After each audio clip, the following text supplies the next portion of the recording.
Welcome to Orange Weekly, presented by Krause Health, alongside Nate Mink. I'm Brent.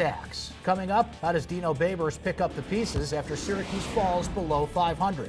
And when you talk about the Florida State Seminoles, there's one player in particular Syracuse has to really hone in on to be successful in Tallahassee.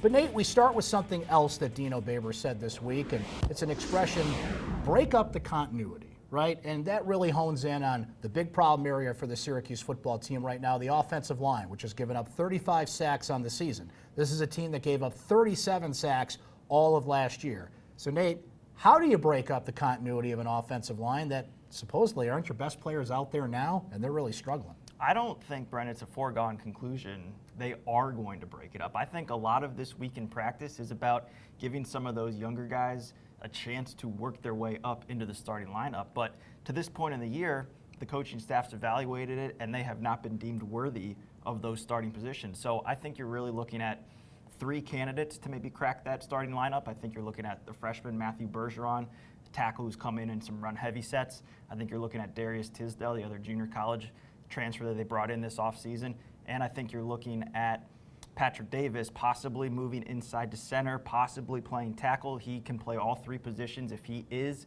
able to consistently snap the ball, that maybe gives you a little bit of flexibility to kick Aaron Service back out to tackle. So I think it all is dependent, Brent, on how they perform in practice, because if they do not perform well, they're not going to just start them Saturday in Tallahassee. You don't want to be 8-9 games down the road and breaking up your offensive line. And Nate, if it's continuity, if it's consistency, the offensive line has not been able to find any of it this year, and you need from left to right tackle everybody on the same page, and that clearly has not been the case. Well, will the offensive line be protecting for Tommy DeVito or Clayton Welch a little bit more? We had certainly heard the name, but saw him in some real action last week. Let's start with Welch, Nate, and what kind of element he brought to the table. But as even Dino Babers pointed out, now Florida State's got some film on him. Yeah, I think, Brent, more than anything, he brought the element of surprise last week against Pittsburgh. Pitt really had no idea what he was capable of, and you saw Syracuse catch them a little bit with Welch's ability to take off and abandon the pocket and use his legs to pick up some yardage. Now, like you said, Florida State knows he's at least capable of doing that. So, you know, he's going to be defended differently. A lot of it is going to come down to his decision-making. And, you know, Dino, again, he has made no bones about it. DeVito is the best quarterback on this roster. Is he going to be healthy enough to get through not only this game but the rest of the season? If not, I think in that case, then we do see Clayton. It's a game I've seen many times. The backup quarterback comes out. As you mentioned, the other team doesn't have film on him, and the next week comes back down to earth. So we'll see how that shakes out for the Orange. So with all the issues on the offensive side of the ball, Nate, the defense has really carried the load. And despite everything we've mentioned here, Syracuse 2 weeks in a row has had the ball in the fourth quarter with a chance to either tie or win the football game. But my question to you is, how long can the defense keep holding this team up so the offense is in position to at least win or tie a football game, even if things have been ugly along the way? As long as they're healthy, in my opinion. I think they do have enough older veterans on that defense that they're not going to crack mentally just because they're frustrated with how the offense is performing. You know, they really are, you know, a family, for lack of a better term, on that side of the ball. They are locked in on doing their job, and they're held to a standard to continue to do their job. And guys like Kendall Coleman and Alton Robinson and Andrew Armstrong, and, you know, you run down the list, I think they take a lot of pride in what they do, and I think they are holding themselves to a standard that, hey, if we're giving up 16 points and losing a game, we got to hold the team to 14 or 10 points in order to give our guys a chance to win. You mentioned the health of the team, getting Andre Cisco back on the field, a big bonus for the Orange, and they're going to need him down the stretch. Well, let's hear from Syracuse head coach Dino Babers and how he's picking up the pieces here with Syracuse below 500. How's he going to do it? It's time for Syracuse Soundbites. You know, at certain positions, it's really important for the continuity of things to be working with a certain group of guys next to you all the time, because that's the best way to do it. Now I think we're at the point where we're willing to break up that continuity to make sure that we have the right people in the right spot. Nate, it's the tango in Tallahassee. I stole that from Nate, by the way. And when you talk about Florida State, there is one player you got to grab a red pen and circle many times, and that is running back Cam Akers, who, by the way, last year at the Dome, just 10 carries for 52 yards, but that's kind of like rolling snake eyes twice. I don't think you can count on shutting him down that much 2 years in a row.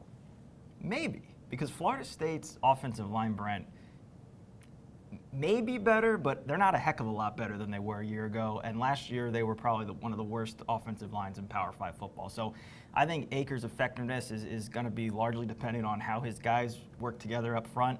You know, they have a true freshman tackle that emerged last week, did some nice things in Darius Washington. They feel good about what he brought to the table in that game against Wake Forest. But, you know, Syracuse's defensive front is a strength on this team. And like last year, holding Akers to about 50 yards, I think if they are smart in their run fits and play to their potential, it's going to be another tough sledding for Akers. You know, that being said, though, I think Florida State does have some other weapons on offense. You know, Terry is a very, very dangerous wide receiver that gives them an over-the-top threat.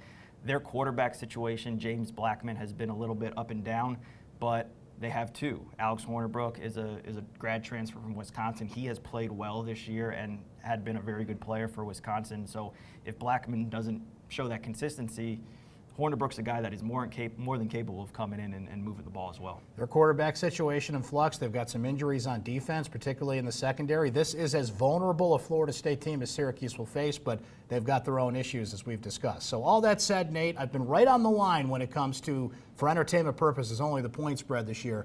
I'm going to say Florida State takes this game in the Tallahassee Tango, 27-17. So Syracuse covers the 10.5, but I think loses this one. I have Syracuse covering as well. I have Florida State winning the game 27-24. I think, Brent, this is just a case of I feel better about Florida State's quarterback situation right now than Syracuse's, and a lot of that is dependent on if DeVito gets hit wrong, what that change does to the lineup and the offense's ability to move the ball. But boy, I mean, you hit the nail on the head, you know, earlier. You know, Florida State is in disarray right now. I mean, there is a groundswell of noise about Willie Taggart's job security. This is about as vulnerable as this program has been since the end of the Bobby Bowden era. I think the outcome of this game is going to be largely dependent on Florida State's players' mentality and whether they're able to block out all that noise and negativity about their head coach's job security and putting together a four-quarter game. $17 million buyout for Willie Taggart down to Florida State.